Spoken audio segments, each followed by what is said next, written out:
Hi friends, ഇന്ന് നമുക്ക് ഞങ്ങളുടെ വീട് ഒന്ന് കണ്ടാലോ? അപ്പോൾ എല്ലാവർക്കും സ്വാഗതം. അപ്പോൾ ഞാനിത് 2300 സ്ക്വയർ ഫീറ്റ് വിസ്തീർണത്തിൽ 28 ലക്ഷം രൂപ ചെലവഴിച്ച് നിർമ്മിച്ച വീടാണ്. ഇതിൻ്റെ ഒരു ഫ്രണ്ടിൽ തന്നെ ഒരു കാർ പോർച്ച് ഉണ്ട്. അത് അധികം വലുപ്പമൊന്നുമില്ല, ഒരു മീഡിയം വലുപ്പത്തിലുള്ള കാർ പോർച്ച്. പിന്നെ 2 സ്റ്റെപ്പ് കയറി കഴിഞ്ഞാൽ നമ്മളെ സിറ്റ് ഔട്ട്, ഓപ്പൺ ആയിട്ടുള്ള സിറ്റ് ഔട്ടാണ്. സ്റ്റെപ്പ് നമ്മൾ ഗ്രാനൈറ്റിലാണ് ചെയ്തിരിക്കുന്നത്. ബാക്കി സിറ്റ് ഔട്ടിൻ്റെ സൈഡും ഗ്രാനൈറ്റ് ചെയ്തിട്ട് ബാക്കി പക്ഷേ നമ്മൾ വെട്ടിഫൈഡ് ടൈലാണ് ഉപയോഗിച്ചിരിക്കുന്നത്. ഫ്രണ്ട് ഡോറ് തേക്കിലാണ് ഉണ്ടാക്കിയിരിക്കുന്നത്. 2 സൈഡിലും 2 പാളിലെ 2 ജനലുകൾ വെച്ചിട്ടുണ്ട്. അപ്പോൾ നമ്മൾ ലിവിങ് റൂമിലേക്കാണ് ആദ്യം ചെല്ലുന്നത്. ലിവിങ് റൂം ഒരു 4.5 മീറ്റർ ഇൻറ്റു 3.5 മീറ്റർ, 3.30 അതാണ് അതിൻ്റെ സൈസ്. അപ്പോൾ നമ്മൾ സെറ്റിയൊക്കെ എന്ന് വെച്ചാൽ പഴയ വീട്ടിലെ സെറ്റി തന്നെയാണ് ഉപയോഗിച്ചിരിക്കുന്നത്. പിന്നെ ഒരു ചെറിയ ഷോക്കേസ് ഉണ്ട്. പിന്നെ ടി വി വെക്കാൻ വേണ്ടിയിട്ടൊരു സ്റ്റാൻഡ് പോലുള്ള ഒരു ഷോക്കേസ്, അത് ഞാൻ തന്നെ സ്വന്തമായിട്ട് തന്നെ ഉണ്ടാക്കിയതാണ്. അപ്പോൾ അത് നമ്മൾ പാർട്ടിക്കിൾ ബോർഡ് എന്ന് പറയുന്ന ഒരു മെറ്റീരിയൽ ഉപയോഗിച്ചിട്ട് സ്വന്തമായിട്ട് കട്ട് ചെയ്തിട്ട് തന്നെ ചെയ്തതാണ്. അപ്പോൾ അതിനൊരു 1200 രൂപയാണ് ഒരു ബോർഡിന് വരുന്നത്. അപ്പോൾ അതൊരു 3 ബോർഡ് ഉണ്ടെങ്കിൽ അങ്ങനത്തെ ഒരു ഷോക്കേസ് ഉണ്ടാക്കാൻ പറ്റും. അപ്പോൾ നമ്മൾ ഫസ്റ്റ് പോകുന്നത് ഒരു ബെഡ്റൂമിലേക്കാണ്. ഈ ബെഡ്റൂം എന്ന് പറഞ്ഞാൽ ഒരു 3.30 3.3 ആ സൈസിൽ വരുന്ന ഒരു ബെഡ്റൂമാണ്. ഒരു അധികം വലിപ്പമുള്ളൊരു ബെഡ്റൂമല്ല, ഒരു ചെറിയ ബെഡ്റൂമാണ്. അപ്പോൾ ഇതിൽ ഒരു കട്ടിലും പിന്നെ നമ്മൾ കമ്പ്യൂട്ടർ വെക്കാനുള്ളൊരു ടേബിളും പിന്നെ ഒരു ഷെൽഫും, ഇത്രയും സാധനമാണ് ഈ റൂമിൽ ഉള്ളത്. ഈ ഷെൽഫെല്ലാം നമ്മൾ പാർട്ടിക്കിൾ ബോർഡ് കൊണ്ട് തന്നെ ഉണ്ടാക്കിയതാണ്. അപ്പോൾ ഒരു ടേബിളും എല്ലാം പാർട്ടിക്കിൾ ബോർഡ് കൊണ്ട് തന്നെ ചെയ്തതാണത്.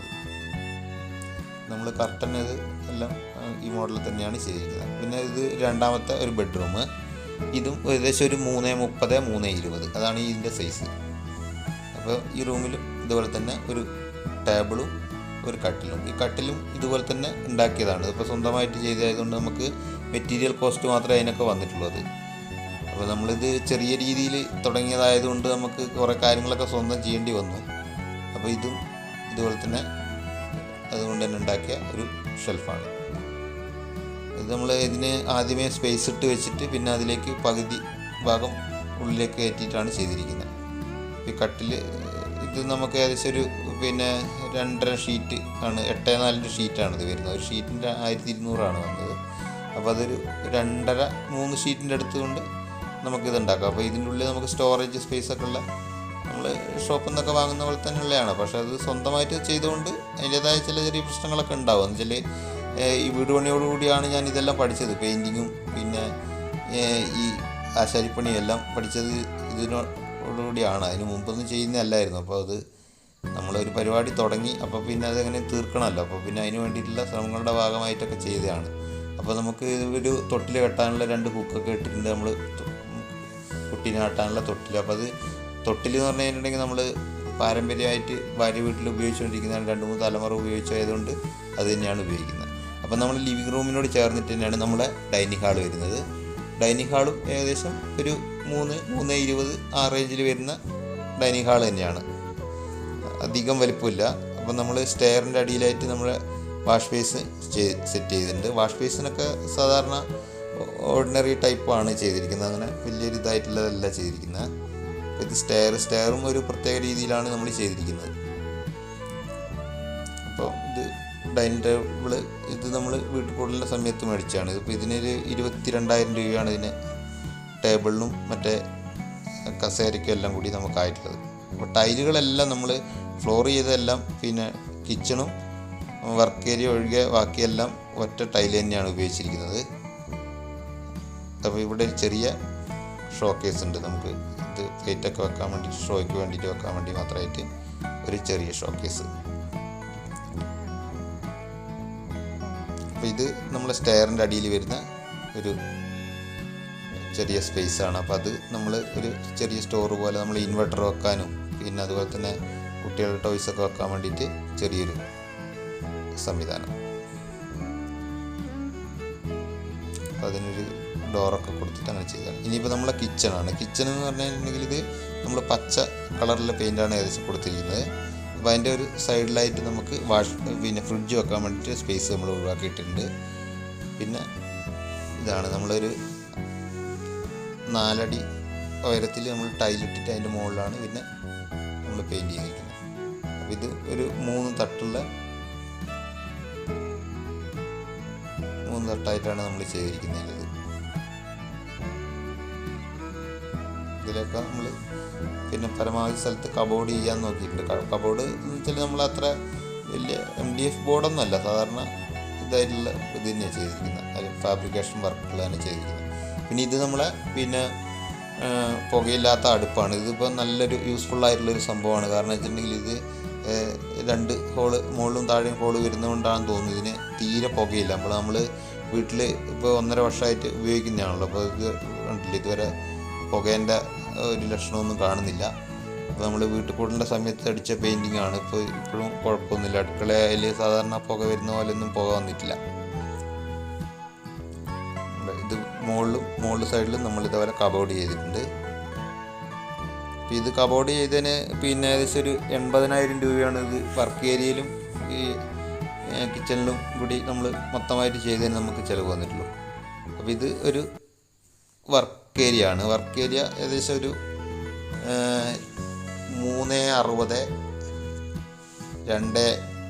265 ഇതിൻ്റെ വലിപ്പം. അപ്പോൾ ഇതിൻ്റെ അടിയിൽ നമ്മൾ കബോർഡ് ചെയ്തിട്ടുണ്ട്. ഇതിൻ്റെ അടിയിൽ അപ്പോൾ ഇത് പുറത്തേക്ക് പോകാനുള്ള ഒരു ചെറിയൊരു ഗ്രില്ല് പോലെ ചെയ്തിട്ട് ഡോറാക്കിയിട്ടുണ്ട്. അപ്പോൾ ഇത് ഒരു പിന്നെ ബാത്റൂമാണിത്. നമ്മളെ സാധാരണ ഓർഡിനറി ബാത്റൂമാണിത്. അപ്പോൾ ഇതിൻ്റെ സൈസ് എന്ന് പറഞ്ഞു കഴിഞ്ഞിട്ടുണ്ടെങ്കിൽ ഏകദേശം 265 210 ഈ ബാത്റൂമിൻ്റെ സൈസ്. ഇതൊക്കെ മെറ്റീരിയലൊക്കെ എന്ന് പറഞ്ഞാൽ ഒരു മീഡിയം റേഞ്ചിൽ വരുന്നതാണ്, ഹൈ ഇതിലുള്ളതെന്നല്ല. കാരണം നമ്മൾ പിന്നെ ഇതിനൊരു ഒരു പ്ലാനിങ് ആക്കിയിട്ട് ചെയ്ത ഒരു വീടല്ല. കാരണം വെച്ചിട്ടുണ്ടെങ്കിൽ ചെറിയൊരു ഇതിൽ വന്നപ്പോൾ ചെയ്ത് തുടങ്ങിയതാണ്, പിന്നെ അങ്ങ് ചെയ്തു പോയതാണ്. നമ്മൾ സാധാരണ വീടൊക്കെ ഉണ്ടാക്കുമ്പോൾ ഒരു പൈസയൊക്കെ കരുതി വെച്ചിട്ടൊക്കെ ചെയ്യുന്ന ഒരു രീതിയിൽ ചെയ്തതല്ല. ശരിക്കും പറഞ്ഞാൽ ഒരു 15,000 രൂപയിൽ തുടങ്ങിയൊരു വീടാണ്. അതുകൊണ്ട് അതിൻ്റേതായ കുറവുകളൊക്കെ ഉണ്ട് ഈ വീട്ടിൽ. അപ്പോൾ ഇത് മുകളിൽ നമ്മൾ ബാത്റൂം കുറച്ച് താത്തി വാർത്തിട്ട് അതിൻ്റെ മുകളിലൊരു സ്പേസ് ഇട്ടിട്ടുണ്ട്. അപ്പോൾ ഇത് നമ്മുടെ 3ാമത്തെ ബെഡ്റൂമാണ്. അപ്പോൾ ഇത് ഒരു സൈസ് എന്ന് പറഞ്ഞിട്ടുണ്ടെങ്കിൽ 340 330 അതാണ് ഇതിൻ്റെ സൈസ്. അപ്പോൾ ഈ റൂമിലും നമ്മൾ പിന്നെ ഇതിൻ്റെ തന്നെ ഒരു അലമാരയാണ് കൊടുത്തിരിക്കുന്നത്. ഇത് 3 ഏകദേശം ഒരേ ഇതിലുള്ള അലമാര തന്നെയാണ്, സ്പേസ് ഇട്ടിട്ട് നമ്മൾ അങ്ങനെ തന്നെയാണ് ചെയ്തിരിക്കുന്നത്. അപ്പോൾ ഈ റൂം അച്ഛനും അമ്മയും ഉപയോഗിക്കുന്നതാണ്. അപ്പോൾ അതുകൊണ്ട് പിന്നെ ഇതിൽ 2 കട്ടിൽ നമ്മൾ ഇട്ടിട്ടുണ്ട് ഈ റൂമിൽ. അപ്പോൾ അവർക്ക് പഴയ കട്ടിൽ തന്നെ വേണ്ടതുകൊണ്ട് പുതിയത് പറ്റില്ല എന്ന് പറഞ്ഞുകൊണ്ട് അത് പഴയ തന്നെയാണ് നമ്മൾ യൂസ് ചെയ്യുന്നത്. അപ്പോൾ ഇത് അതിനോട് ചേർന്നിട്ട് തന്നെ ഒരു അറ്റാച്ച്ഡ് ബാത്റൂമാണ്. ഇതിൻ്റെ സൈസ് ഏകദേശം 210 190 അത് അധികം വലിപ്പമില്ല, ചെറിയ ബാത്റൂമാണ്. യൂറോപ്യനിൽ ആണ് ചെയ്തിരിക്കുന്നത്. ഇപ്പോൾ ഷവറും ഇതെല്ലാം കൊടുത്തിട്ടുണ്ട്. നമ്മൾ പിന്നെ ഹോട്ട് വാട്ടറിനുള്ള പൈപ്പൊക്കെ സെറ്റ് ചെയ്തിട്ടുണ്ട്, പക്ഷെ അത് ഹോട്ട് വാട്ടറൊന്നും ആക്കിയിട്ടില്ല. പിന്നെ നമ്മൾ സ്റ്റെയർ കയറി വരുമ്പോൾ അതൊരു ചെറിയൊരു വ്യത്യാസമുണ്ട്. സാധാരണ വരുന്നതിനെക്കാട്ട് ചെറിയൊരു വ്യത്യാസത്തിലാണ് നമ്മൾ ചെയ്തിരിക്കുന്നത്. കുറച്ച് വീതി കുറവുണ്ട് സ്റ്റെയറിന്. അപ്പോൾ സ്റ്റെയർ കയറി വന്നു കഴിഞ്ഞിട്ടുണ്ടെങ്കിൽ നമുക്ക് മുകളിലൊരു ഹാളായി. ഈ ഹാൾ ഏകദേശം 520 340 ആ സൈസിൽ വരുന്ന ഒരു ഹാളാണ്. അപ്പോൾ ഇത് ഞാൻ ഇലക്ട്രോണിക്സ് വർക്കൊക്കെ ചെയ്യുന്നതുകൊണ്ട് എനിക്ക് ചെറുങ്ങനെ വർക്ക് ചെയ്യാനുള്ള സൗകര്യമൊക്കെ ഉണ്ട്. പിന്നെ വീട്ടിലേക്ക് ആവശ്യമുള്ള തുണി അടിക്കാനുള്ളൊരു തയ്യൽ മെഷീനുണ്ട്. പിന്നെ മക്കൾക്ക് പഠിക്കാനുള്ള ഒരു ചെറിയൊരു ടേബിൾ പോലത്തെ ഒരു ഇതുണ്ട്. അപ്പോൾ അങ്ങനെയൊക്കെയാണ് ഇത് സെറ്റ് ചെയ്തിട്ടുള്ളത്. അപ്പം ഇതിനോട് ചേർന്നിട്ട് തന്നെ നമ്മളെ ഒരു ചെറിയ ഒരു ബെഡ്റൂമുണ്ട്. ഇത് സൈസ് എന്ന് പറഞ്ഞാൽ ഏകദേശം 330 285 ഇത് സൈസ്. ഇത് ചെറിയ ബെഡ്റൂമാണ്. ഇതുള്ളതിൽ ഏറ്റവും ചെറിയ ബെഡ്റൂം ഇതാണ്. അപ്പോൾ ഇതിലൊരു കട്ടിലും പിന്നെ 2 പഴയ വീട്ടിലുണ്ടായിരുന്ന 2 അലമാരകളുമാണ് ഇതിലുള്ളത്. ഇത് ഒരു അറ്റാച്ച്ഡ് ബാത്റൂമാണ് ഇതിനോട് ചേർന്നിട്ട് തന്നെ. അപ്പോൾ ഈ റൂം നമ്മൾ അങ്ങനെ ഉപയോഗിക്കലൊന്നുമില്ല, ആരെങ്കിലും വരുമ്പോൾ ഒക്കെ ഉപയോഗിക്കാൻ വേണ്ടിയിട്ട് ആണ്. അപ്പോൾ ഈ ബാത്റൂം ഏകദേശം 210 180 190 അത്രേ വലിപ്പമുള്ളൂ. ചെറിയ ബാത്റൂമാണ്.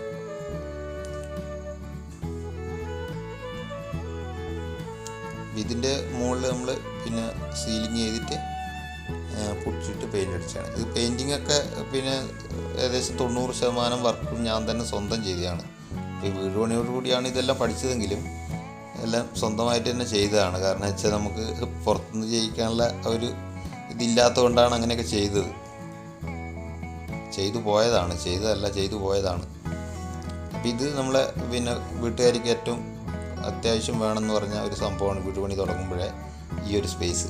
അപ്പോൾ അതായത് നമ്മൾ തുണിയൊക്കെ ആറിടാൻ വേണ്ടിയിട്ടും കുട്ടികൾക്ക് കളിക്കാനൊക്കെ വേണ്ടിയിട്ടുള്ളൊരു സ്പേസാണിത്. ഇത് പിന്നെ കുറച്ച് വലുപ്പത്തിൽ തന്നെയാണ് ചെയ്തിരിക്കുന്നത്. അപ്പോൾ ഇതിന് നമ്മൾ വെച്ചാൽ ബാക്കി വന്ന ടൈലൊക്കെ ഉപയോഗിച്ചിട്ട് പിന്നെ ആണ് ചെയ്തിരിക്കുന്നത്. പിന്നെ കുറച്ച് ടൈല് വേറെ ഗ്രിപ്പുള്ള ടൈപ്പ് ടൈല് കുറച്ച് ഉപയോഗിച്ചിട്ടുണ്ട്. ബാക്കിയുള്ള ടൈല് നമ്മൾ പിന്നെ ബാക്കിയുള്ള റൂമിലൊക്കെ കിട്ട ടൈലിൻ്റെ ബാക്കി വന്നുകൊണ്ട് അതൊന്നും ഒറ്റ ഇതും നമുക്ക് വേസ്റ്റാക്കി കളയേണ്ടി വന്നിട്ടില്ല. എല്ലാം കറക്റ്റ് ഉപയോഗിക്കാൻ പറ്റിയതുകൊണ്ട് ഒന്നും നഷ്ടം വന്നിട്ടില്ല. അപ്പം ഇതാണിത് നമ്മൾ മൊത്തം ഗ്രില്ല് പോലെ ചെയ്തിട്ട് കമ്പി വെച്ചിട്ട് ചെയ്തിട്ട് മറച്ചിട്ടാണുള്ളത്. ഇവിടെയാണ് നമ്മളെ വാഷിംഗ് മെഷീൻ്റെ ഇത് കൊടുത്തിരിക്കുന്നത്. വാഷിംഗ് മെഷീൻ നമ്മൾ സെമി ഓട്ടോമാറ്റിക് വാഷിംഗ് മെഷീനാണ്. ഫുള്ളി ഇവിടെ നമുക്ക് ആർക്കും താല്പര്യമില്ലാത്തതുകൊണ്ട് സെമി തന്നെയാണ് ഉപയോഗിക്കുന്നത്. അപ്പോൾ അതിന് വേണ്ടിയിട്ട് കുറച്ച് ഹൈറ്റിൽ വെച്ചിട്ട് ആണ് നമ്മൾ വാഷിംഗ് മെഷീൻ വെച്ചത്. അപ്പോൾ നമ്മൾ ബാത്റൂമിലൊക്കെ വെച്ച് കഴിഞ്ഞിട്ടുണ്ടെങ്കിൽ വെള്ളമൊക്കെ നനഞ്ഞു കഴിഞ്ഞിട്ടുണ്ടെങ്കിൽ കംപ്ലൈൻറ്റ് വരാൻ ചാൻസ് ഉള്ളതുകൊണ്ടാണ് നമ്മളിങ്ങനെ ഒരു സ്പേസിൽ ചെയ്തത്. ഇനി ഇത് കുറച്ചൊരു ഓപ്പൺ ഏരിയ ഇട്ടിരിക്കുന്നതാണ്. കാരണം വെച്ചിട്ടുണ്ടെങ്കിൽ നമുക്ക് പിന്നെ സോളാർ പാനലൊക്കെ വെക്കണമെങ്കിലും പിന്നെ ഈ വാട്ടർ ടാങ്ക് ഇങ്ങനെ ഹൈറ്റിൽ കുറച്ച് വെക്കാൻ വേണ്ടിയിട്ടൊക്കെ ഉള്ള ഒരു സ്പേസിന് വേണ്ടിയിട്ട് അങ്ങനെ ഇട്ടതാണ്. അപ്പം നമ്മളെ ഈ മുകളിലത്തെ നില വാർപ്പല്ല കേട്ടോ, ശരിക്കും അത് ഓട് ആംഗ്ലറിൽ ചെയ്തിട്ട് ഓട് വെച്ചിട്ട് അടിയിൽ സീൽ ചെയ്തതാണ്. ഇത് നമ്മൾ ഫ്രണ്ടിലായിട്ട് ഒരു സിറ്റ് ഔട്ടാണിത്. നമുക്ക് നല്ലൊരു വ്യൂ കിട്ടാൻ വേണ്ടിയിട്ട് ഇവിടെ ചെയ്തിരിക്കുന്നത്. അപ്പം നല്ല വയലിൻ്റെ സൈഡായതുകൊണ്ട് നല്ല ഇവിടെയൊക്കെ വന്നിരിക്കുമ്പോൾ നല്ലൊരു സുഖമാണ്. വൈകുന്നേരമൊക്കെ വന്നിങ്ങനെ വെറുതെ ഇരിക്കാനൊക്കെ നല്ല സുഖമാണ്. കുട്ടിയൊക്കെ പഠിക്കാനും ഒക്കെ നല്ല സൗകര്യമുള്ളൊരു സ്ഥലമാണ്. നല്ല തണുപ്പാണ് ഇവിടെ ഇരിക്കുമ്പോൾ. അപ്പോൾ അതുകൊണ്ട് ഇത് 2 സൈഡിലും ചെയ്തിട്ടുണ്ട്. ഇവിടെയും ഫ്രണ്ടിലും അപ്പുറത്തെ സൈഡിലും, അതായത് വീടിൻ്റെ ഇടത്തെ സൈഡിലും ചെയ്തിട്ടുണ്ട്. ഇത് ഇടത്തെ സൈഡിൽ ചെയ്തു. ഇതും ഈ സൈഡിലൊരു വ്യൂ കിട്ടാൻ വേണ്ടിയിട്ട് ചെയ്തതാണ്. അപ്പോൾ ഇതിന് ചില ഫാൾട്ടുകളൊക്കെ ഉണ്ട് വീട്. കാരണം വെച്ചാൽ നമ്മൾ സ്വന്തം ഐഡിയയിലൊക്കെ ഉള്ള ചെയ്തതായതുകൊണ്ട് അതിൻ്റേതായ ചില കുറവുകളൊക്കെ ഉണ്ട് വീടിന്. പിന്നെ നമ്മൾ ഒന്നിച്ചൊരു പൈസ കരുതിയിട്ട് ചെയ്യാത്തതുകൊണ്ട് അതിൻ്റേതായൊരു ഫാൾട്ടുകളും ഉണ്ട്. അപ്പോൾ ഇത് നമ്മളെ വീട്ടിലേക്ക് വരുന്ന വഴിയാണ്. അപ്പോൾ ഈ വീഡിയോ നിങ്ങൾക്ക് ഇഷ്ടമായിട്ടുണ്ടെങ്കിൽ ലൈക്ക് ചെയ്യാനും ഷെയർ ചെയ്യാനും സബ്സ്ക്രൈബ് ചെയ്യാനും മറക്കരുത്. Thank you.